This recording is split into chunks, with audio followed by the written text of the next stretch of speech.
여러분 반갑습니다. 큐티 열심히 하고 계시나요?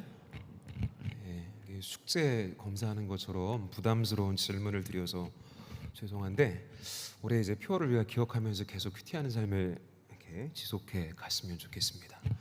여러분 혹시 요즘 살아가면서 나의 지분, 내가 마땅히 소유해야 할 권리 때문에 그게 침해돼서 마음이 상하거나 속상했던 일들이 있으신지, 아니면은 그런 트러블로 인해서 계산기를 치열하게 이제 두드리면서 내 잘못인지 네 잘못인지 그렇게 한번 체크업해본 그런 경험들이 있으신지 모르겠어요.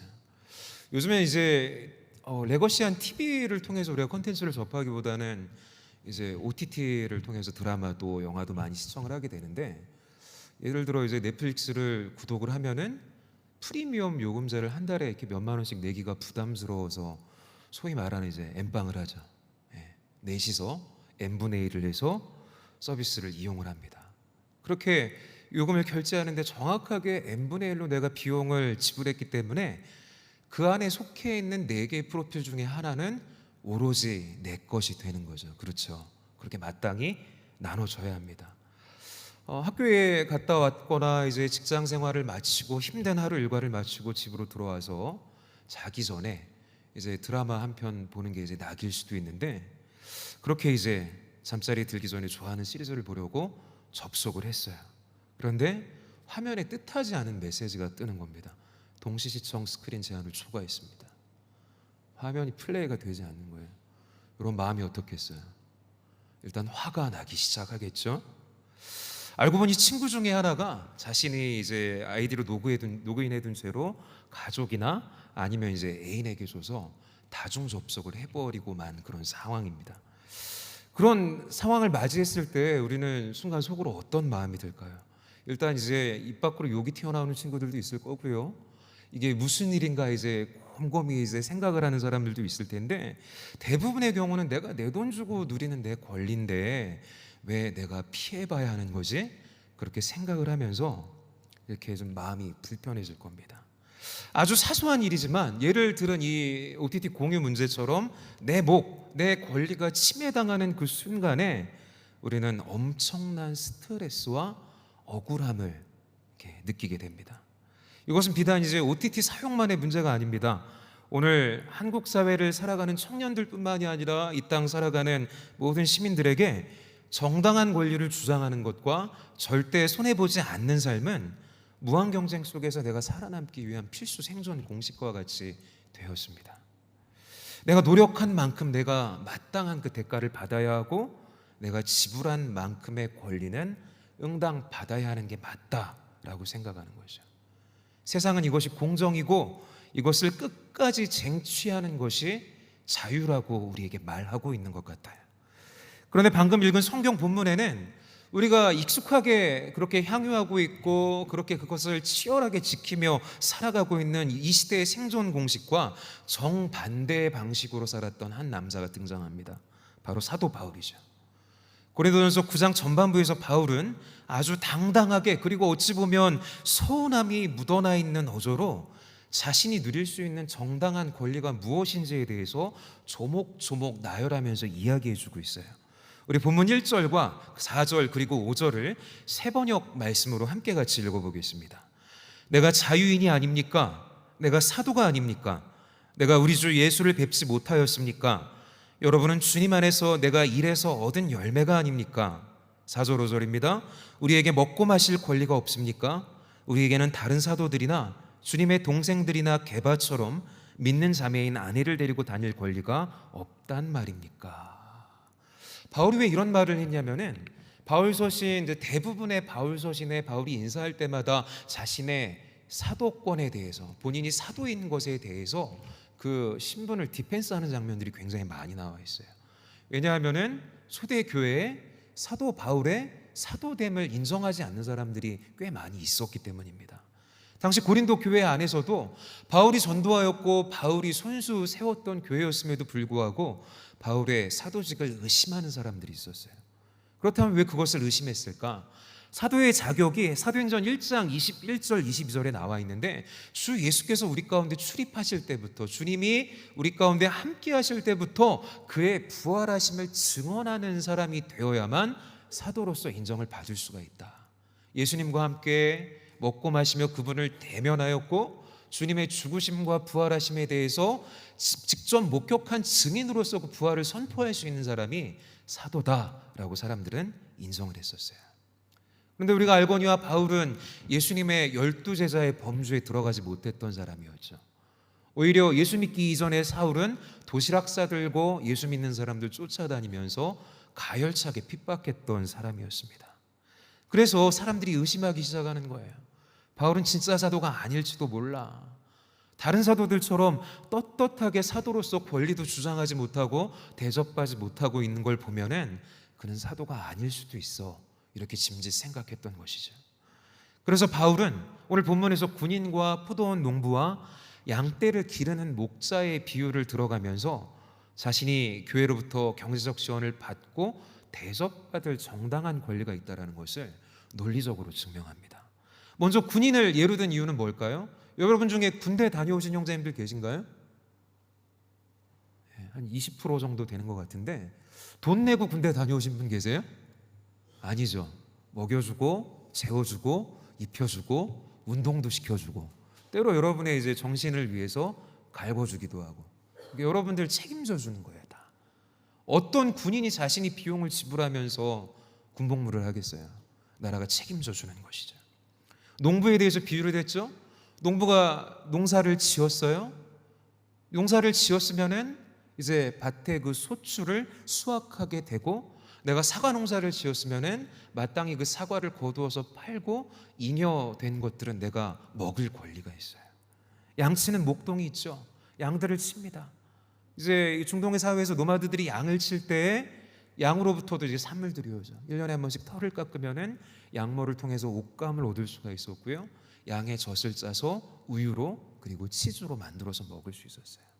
그 소출을 내가 누릴 수 있는 권리가 있다라는 것을 비유하기 위해서 이 세 가지 직종을 바울은 이야기하고 있는 것입니다. 그런데 이제 다음 구절에서 엄청난 이제 반전이 일어나기 시작하는데요. 고린도전서 15장 상반절을 함께 봅니다. 그러나 내가 이것을 하나도 쓰지 아니하였고, 참고 구절을 우리가 다 보지 않았기 때문에 이제 1절부터 14절에 이르기까지 바울은 자신의 사도권을 변호하면서 사도로서 내가 마땅히 누릴 수 있는 권리가 무엇인지에 대해서 이야기를 하고 있습니다. 세 가지로 정리해 볼 수가 있는데, 첫 번째는 교회로부터 일정적인 금액이라든지 정서적인 지원을 받으면서 사역할 수 있는 권리. 두 번째는 아내와 함께 동행하면서 사역할 수 있는 권리. 그래서 다른 사도들이나 이제 주님의 형제들인 야고보나 유다나 게바라고 보이는데, 게바는 베드로죠.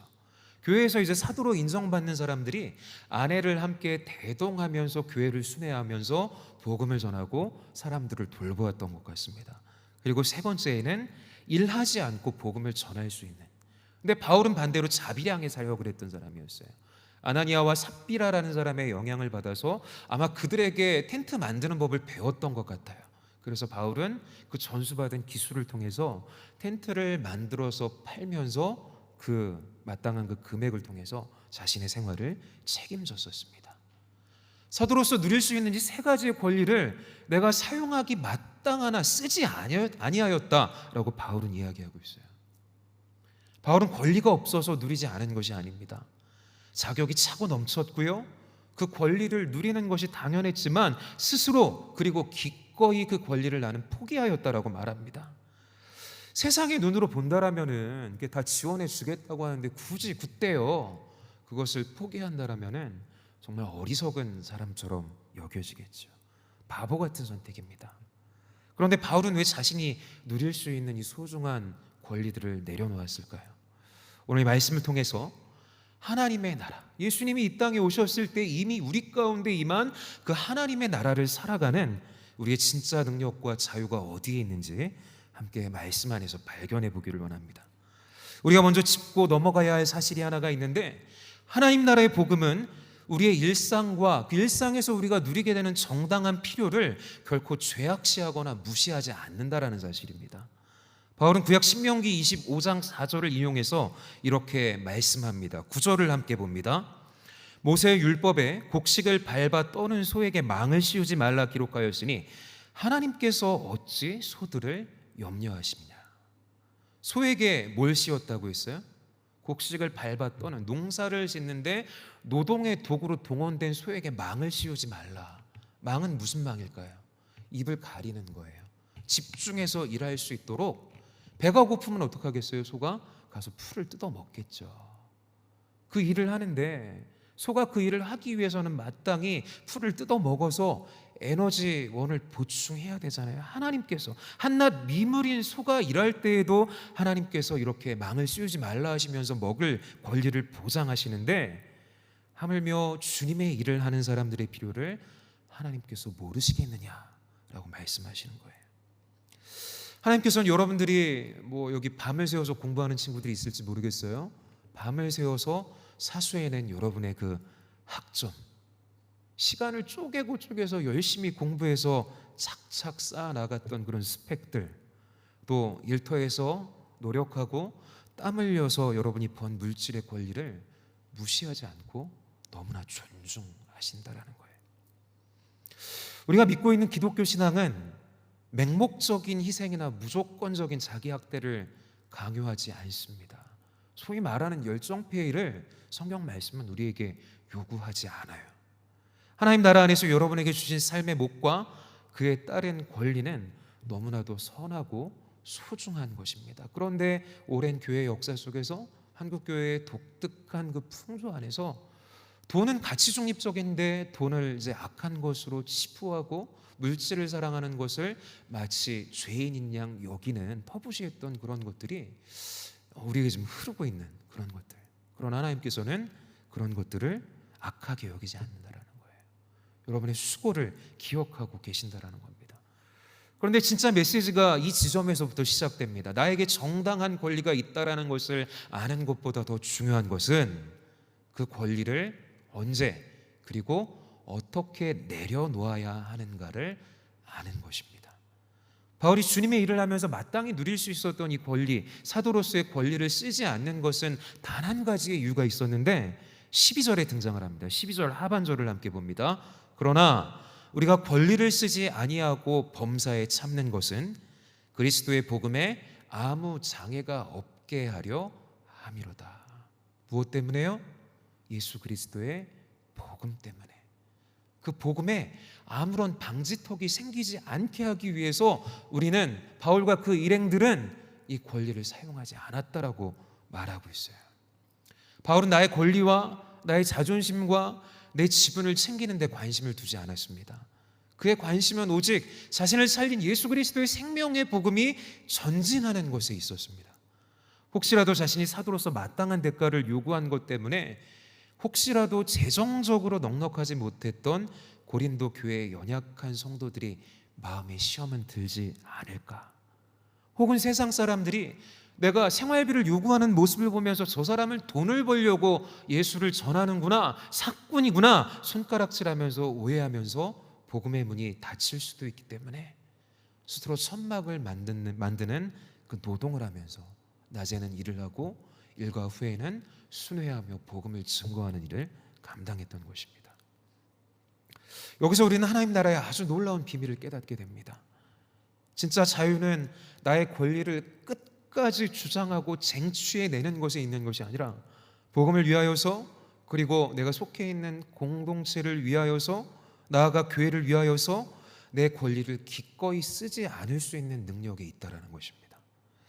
여러분, 운전을 하시는 분들은 양보 운전을 해보거나 운전하면서 배려를 이렇게 받아보신 경험들이 종종 있으실 거예요. 비보호의 상황을 굉장히 오해하는 분들이 있죠. 얼마 전에도 제가 쇼츠 영상을 보는데 이렇게 한문철 이런 유해 영상이었는데 어떤 아저씨가 이제 가다가 앞에 있는 차에게 막 시비를 걸면서 얘기하는 거예요. 그거 왜 비보호 빨간불인데 좌회전 안 하냐고. 이해 못하시는 분들이 있죠. 비보호 좌회전은 파란불에서만 할 수가 있는 거예요. 그런 상황 속에서 비보호 좌회전이 놓여있는 그 교차로의 상황 속에서 직진을 하고 있습니다. 직진 신호를 받고 교차로를 통과하는데 반대편에서 내가 이렇게 직진을 통과하고 있는 것을 알고 있으면서도 좌회전을 받기 위해서 전속력으로 질주하고 있는 차를 보게 될 때 여러분은 어떻게 대처하시겠습니까? 질 수 없지, 내가 먼저 가야지 하면서 악셀레이터를 팍 밟아가지고 치고 나가요. 그러다가 사고 나는 거죠. 내가 살기 위해서라도, 나와 함께 이 사회를 살아가는 저 시민이 살기 위해서 우리는 잠시 브레이크를 멈추어서 이제 안전을 확보하게 됩니다. 내 권리는 확실해요. 그 신호에서는 내가 직진하는 게 우선권이 주어졌고 마땅하지만 대형 사고를 막고 생명을 지키기 위해서 기꺼이 양보할 수가 있는 거예요. 힘이 없어서도 아니에요. 내 차가 똥차여서도 아니에요. 신호가 틀려서도 아니에요. 더 큰 가치인 생명과 안전을 위해 내 권리를 잠시 유보하는 것이죠. 요거랑은 조금 다른 상황인데, 제가 이제 틈이 나면 체육관에서 운동을 하기도 하고 코스를 정해놓지 않고 걷거나 뛰어다니거든요. 지난주에 화요일쯤이었는데 마포대교를 통해서 여의도를 건넜어요. 여의도로 가서 원효대교를 통해서 이제 다시 용산으로 해서 교회로 오는 경로를 오고 있는데, 귀에 꽂고 찬양을 들으면서 무슨 생각을 하면서 걷고 있었는데 갑자기 이제 블랙아웃이 됐어요. 뭐가 꽝 하고 부딪혔더라고요. 차고 있는 워치에서 이제 막 SOS가 막 뜨고요. 이게 뭔 상황이지 하고 이제 10초 동안 약간 멍했는데, 한 우리 준환이 정도 되는 또래 형제가 저한테 굽신굽신거리고 있는 거예요. 보니까 거기는 이제 마포대교처럼 넓지가 않아요. 이렇게 좁은 이제 두 사람 정도 교차할 수 있는 곳인데, 대학생 20대 초반으로 보이는 형제 두 사람이 노드바이크를 타고 이렇게 질주를 하다가 어둑어둑한데 이제 사람을 보고 브레이크를 밟았는데 이제 제동을 했는데 아마 저를 부딪힌 것 같아요. 놀래긴 했는데 저는 이제 털끝 하나도 다치지 않고, 그 자전거는 이제 내동댕이 쳐져 있고, 이 친구는 이제 어쨌든 차가 사람을 쳤으니까 굽신굽신하고 있는 거예요. 무슨 상황인지 파악을 하고 막 죄송하다 연신 그러는데 몸을 이렇게 체크해보고 가라고 대신 걸어가라고, 타지 말고, 그런 상황들. 근데 여기서도 제가 계산기를 두드렸다면은 아마 그럼 시뮬레이션 한번 해봤거든요. 전화기 줘보세요 해가지고 제 번호 적어가지고 이 사람의 신원을 확보해두고, 나중에라도 제가 어제 다친 부분이 있으면은 진단서를 받아서 청구를 하든 신고를 하든 그렇게도 할 수 있었던 상황이었는데, 털끝 하나 다치지 않고 오히려 그 친구의 자전거가 걱정이 되더라고요. 이렇게 보냈습니다. 제 자랑을 하는 게 아니라 그렇게 했어요. 근데 우리는 이제 우리의 그 권리를 소유하기 위해서 정말 그 사소한 것을 붙잡기 위해서 노력할 때가 얼마나 많이 있는지 모르겠어요. 근데 오늘 바울 사도는 잠시 내가 마땅히 사용하고 행사할 수 있는 그 권리를 본인이 이제 내려놓는 모습을 통해서 그리스도인이라면 어떻게 살아가야 하는가에 대해서 우리에게 행동으로 말씀해 주고 있는 것 같아요. 하나님 나라의 백성의 삶이 이와 같습니다. 내 시간과 감정과 물질과 나의 취향까지도 100%다 주장하면서 살아가다 보면은 마땅히 이제 이야기할 수 있고 드러낼 수 있고 내가 주장할 수 있는 것이지만, 그것과 달게 내 주변의 약한 지체가 아주 사소한 그 하나 때문에 실족할 수도 있게 될 수도 있고요. 청년부 공동체 안에 복음이 흘러 들어가고 흘러 나올 수 있는 그 틈이 생기지 않을 수도 있다라는 거예요. 출입구를 열어 놓아야 되잖아요. 우리가 예배 안에서 복음의 은혜를 누리고 그 출입구를 건너 나아가서 복음을 전하고 세상 속에서 선한 한 사람의 그리스도인으로 살아내면서 나의 모습을 통해서 예수천국 불신지옥이라 외치는 것이 아니지만 나의 삶을 통하여서 그리스도인은 다르구나, 예수 믿는 사람이 저렇게 사는구나, 궁금증을 불러일으키면서 우리의 선한 모습을 통해 여러분의 삶 자체가 전도지가 되어지고, 그 전도지를 받은 사람들이 공동체 가운데 들어올 수 있도록 복음의 틈이 열려 있어야 한다는 거예요. 근데 우리의 권리를 하나하나 행사하다 보면은 그 틈이 메워지기 시작한다는 겁니다. 우리 각자의 그 권리로 성벽을 쌓아가게 된다는 것이죠. 복음을 위해, 그리고 우리가 살아가고 세워가는 하나님 나라를 위해서 내가 쓸 수 있는 힘이 있지만 사용하지 않는 것, 그것이 바로 복음이 가지고 있는 야성이자 복음의 능력임을 기억하시길 바랍니다. 바울 선생님은 이렇게 복음을 위해서 자신의 권리를 포기했어요. 자신의 권리를 내려놓았어요. 그때 그의 삶이 어떻게 되었습니까? 비참해졌나요? 가난이 찌들어서 불행해졌나요? 아니요. 오히려 바울은 가슴이 뛰고 있어요. 가슴이 벅찬 목소리로 위대한 고백을 우리에게 외치고 있습니다. 19절입니다. 내가 모든 사람에게서 자유로우나 스스로 모든 사람에게 종이 된 것은 더 많은 사람을 얻고자 함이라. 바울은 그 누구에게도 물질적으로나 영적으로나 빚진 것이 없는 완벽한 자유인이었어요. 당시 신분으로는 로마 시민이었습니다. 그러나 그는 자신이 가지고 있는 권리를 행사하지 않고 스스로 낮아지기를 선택했어요. 종이 되기를 원했습니다. 왜요? 방금 읽었던 말씀 끝의 내용과 같이 사람을 얻기 위해서, 생명을 얻기 위해서, 그 생명을 살리기 위해서 바울은 그렇게 살았습니다. 이어지는 말씀들을 보면 바울은 유대인들을 만날 때에는 본인이 본체가 유대인이었죠.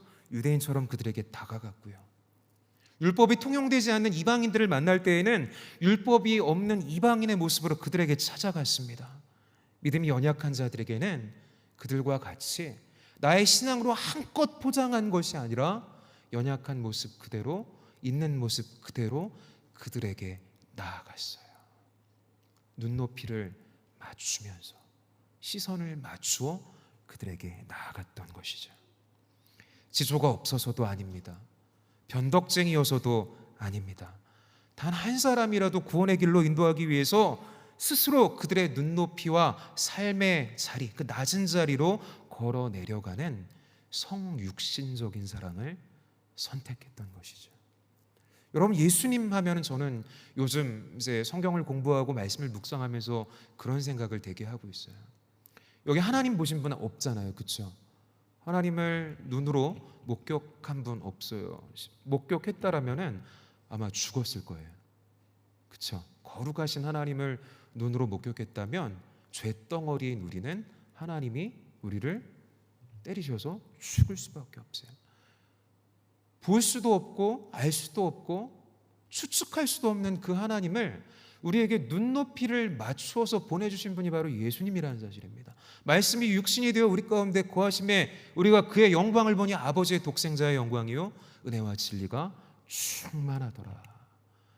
물론 21세기를 살아가는 우리는 1세기에 이 땅에 오셨던 예수님을 직접 만나지 못했지만 사중복음서를 통해서 말씀으로 말씀이신 하나님이 이 땅에 오셔서 우리를 위해 완전한 삶을 사시고 공생애의 삶을 사셨으며 십자가에 죽으시고 부활하셨고 다시 오실 그 예수님이 어떤 분이신지를 우리는 성경을 통해서 알 수가 있어요. 그 예수님을 통해서 하나님을 알게 되었다라는 겁니다. 하나님이 우리를 사랑하실 때 그렇게 사랑해 주신 거예요. 하나뿐인 아들을 십자가에 죽이시기까지 사랑한 것뿐만이 아니라 우리에게 눈높이를 맞추어서 내가 이런 사람이야, 내가 이런 사람은 아니죠, 존재야, 그렇게 아들 예수를 통해 육신이 되어 이 땅에 오신 예수님을 통해 우리에게 하나님이 어떤 분이신지를 알려주고 계시는 거예요. 여러분, 여러분의 지분과 권리에 매여 있는 사람은, 그것을 고민하고 그것을 쟁취하기 위해 고민하며 살아가는 사람은 늘 마음이 억울하고 그 마음에 자유가 없습니다. 내가 바라는 게 손에 들어오지 않았을 때 이제 노심초사하는 거예요. 온 신경이 거기에 가 있게 되는 거죠. 왜 나만 손해봐야 되지? 이제 학기가 끝나가고 있지만 저 인간은 대충 하는데 왜 조별과제는 내가 다 떠안아서 책임지고 멱살 잡고 끌고 가야 되는 거야? 또 여러분, 청년부에서, 교회에서 왜 나만 이렇게 열심히 봉사하고 교회 안에서 일하고 있지? 이렇게 늘 서로의 지분을 계산하느라, 기쁨으로 하면 될 일들을 계산하느라 우리 마음속에 평안이 사라지고 불신과 불만이 가득해지기 시작하는 것이죠.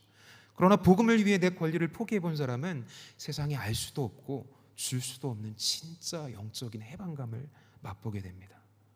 내가 종이 되어서 낮아질 때 비로소 친구들, 캠퍼스에서 같이 공부하는 동기들, 직장 동료들이 나를 통해서 예수님을 보기 시작한다라는 거예요.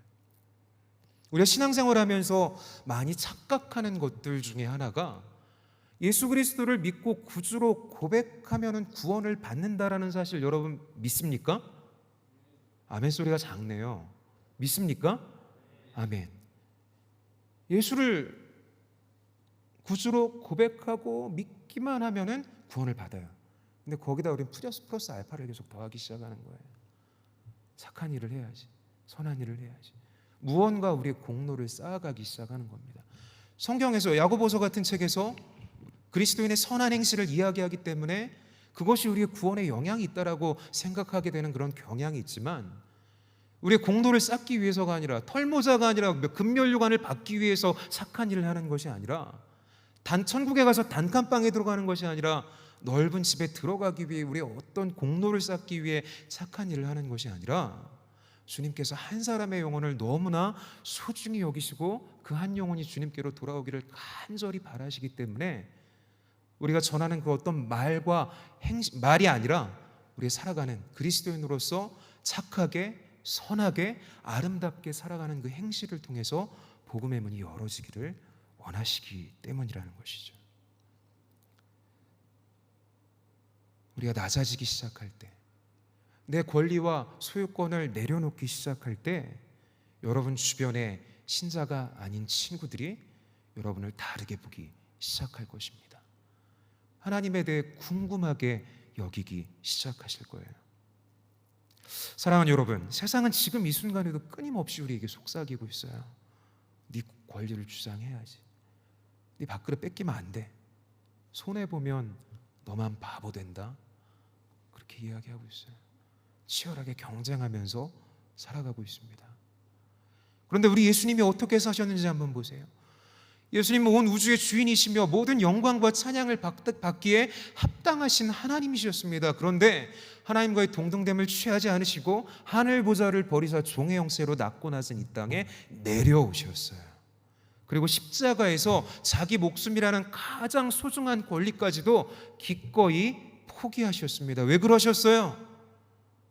저와 한 사람, 저와 여러분, 우리 한 사람 한 사람의 영혼을 얻기 위하여서, 그 십자가를 통하여 하나님 나라의 백성으로 우리를 초청하기 위하여서 예수님은 모든 것을 포기하고 낮은 곳으로 내려오셨습니다.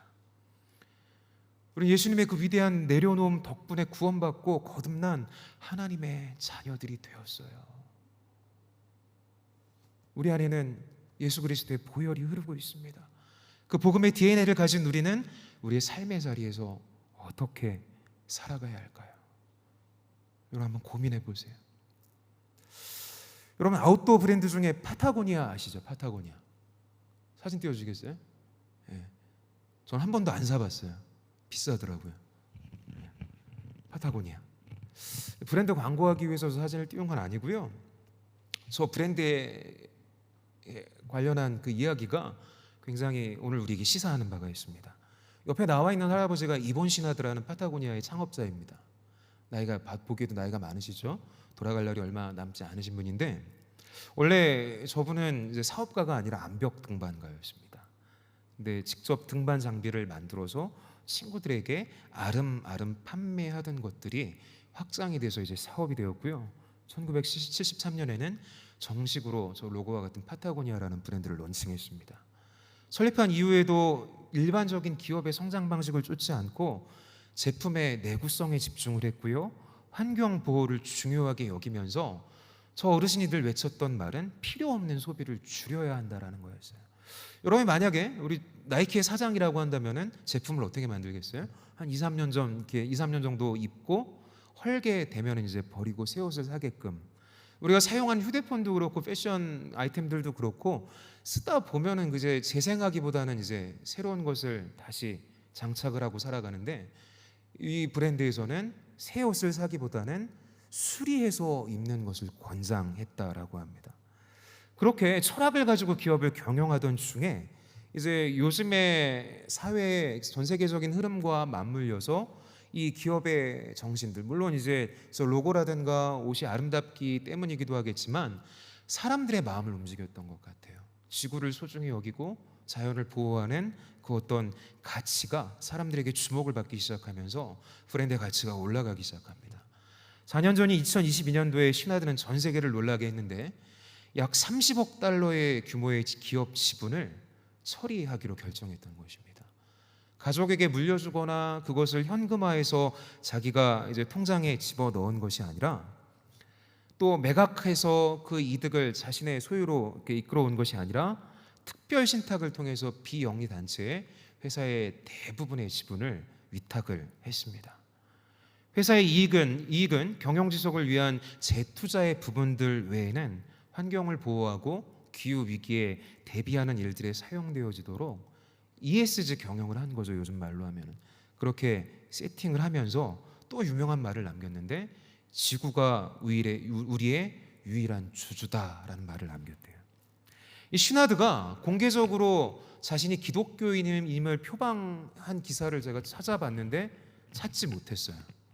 공개적으로 이런 기독교 신앙에 대해서 언급하거나 그것을 강조하지는 않았지만 수십 년 전부터 그가 이 브랜드를 시작하면서 오늘까지 살아왔던 그의 삶을 보면은 성경적인 청지기의 정신이 무엇인가에 대해서 우리로 하여금 고민하게 만들어줍니다. 마치 오늘 말씀의 바울과 같이 자신이 마땅히 행사할 수 있는 대주주로서 기업의 오너로서 행사할 수 있는 권리를 내려놓는 모습이 바울의 모습과 오버랩되고 있죠. 회사를 상장시켜서 가치를 높일 권리, 또 내가 얻은 이 이익을 자녀들에게 다음 세대에게 물려줄 수 있는 권리, 또 기업을 매각해서 큰 이 재물을 얻을 수 있는 권리보다는 자신이 평생 중요하게 여기며 살아왔던 그 기업의 가치와 사명을 선택하는 모습을 우리에게 보여주고 있어요. 여러분, 세상은 우리에게 늘 한 가지 방향만을 가르치고 있습니다. 더 높은 자리에 올라가서 더 탁월하게 살아가야지, 더 높이 올라가서 더 많은 권리를 쟁취하고 악착같이 그것을 지켜내면서 부자가 되는 게 성공이야, 그렇게 우리에게 가르쳐요. 그러나 오늘 바울 선생님은 우리에게 전혀 다른 차원의 삶, 세상이 감당하지 못하는 하나님 나라의 백성의 라이프 스타일이 무엇인지에 대해서 몸소 보여주고 있습니다. 바울이 이토록 치열하게 자신의 권리를 유보하고 약자들의 눈높이로 내려갔던 최종 목적이 바로 오늘 본문 마지막 구절에 고스란히 담겨 있습니다. 내가 복음을 위하여서 모든 것을 행함은 복음에 참여하고자 함이라. 단순히 착한 사람이 되기 위해서 양보한 게 아닙니다. 꼭 참으면서 손해를 견뎌낸 것도 아니고요. 그는 복음이 가지고 있는 그 압도적인 영광에 참여하고 싶은 마음이 있었던 거예요. 마음이 설레고 있었던 것입니다. 하나님의 구원 역사라는 그 위대한 드라마에 자신의 작고 작은 삶이 쓰임받기를 원했던 거예요. 바울뿐만이 아니라 우리가 믿고 구주로 고백하는 예수님께서도 바로 그 길을 걸으셨습니다. 주님은 하늘보좌의 권리를 당연하게 여기지 않으시고 나를 살리기 위해, 여러분을 살리기 위해 낮고 낮은 이 땅에 인간의 몸을 입고 내려오셨어요. 그래서 예수님의 십자가는 힘이 없어서 지신 패배의 자리가 아닙니다. 우리를 구원하시기 위해 자신의 모든 권리를 스스로 내려놓으신 복음의 가장 강력한 승리의 자리였습니다. 우리가 바로 그 대가 없는 사랑 까닭에 구원받은 하나님의 백성이 되었잖아요. 그렇다면 이 청년의 때, 또 앞으로 여러분들이 살아갈 그 날 동안에 우리도 한 번쯤 그 복음의 영광스러운 낭만에 여러분의 삶을 동참해볼, 참여해볼 그럴 가치가 있지 않을까요? 내 자존심을 세우고 내 이익을 계산하느라 억울하고 팍팍한 삶을 살 것인가? 아니면 복음을 위해, 여러분이 사랑하는 이 공동체를 위해, 교회를 위해 내 권리를 양보함으로써 하나님 나라의 주도권을 주신 인생을 살아낼 것인가? 선택은 여러분에게 달려 있습니다. 이제 예배를 마치고 순모임을 마치고 세상으로 파송되어집니다. 이번 한 주간 여러분의 캠퍼스에서, 직장에서, 가정에서, 또 처한 삶의 자리에서 내 권리를 주장하는 목소리를 조금씩만 줄여봅시다. 세상 사람들이 손에 쥐고 있는 그 계산기를 내려놓고 복음의 눈으로 우리 주변을 한번 돌아보기 시작했으면 좋겠어요. 우리가 복음을 위해 기꺼이 손해를 선택하는 그 순간, 그것이 쌓여서 습관이 되고 여러분의 라이프 스타일이 되었을 때 여러분의 삶을 통하여 여러분의 이웃들은 예수님을 바라보기 시작할 것입니다. 세상이 줄 수 없는 진짜 자유와 기쁨을 맛보면서 하나님 나라의 통치를 이 땅 가운데 가져오는 멋진 청년들이 되시기를 주님의 이름으로 간절히 축복합니다. 기도하겠습니다.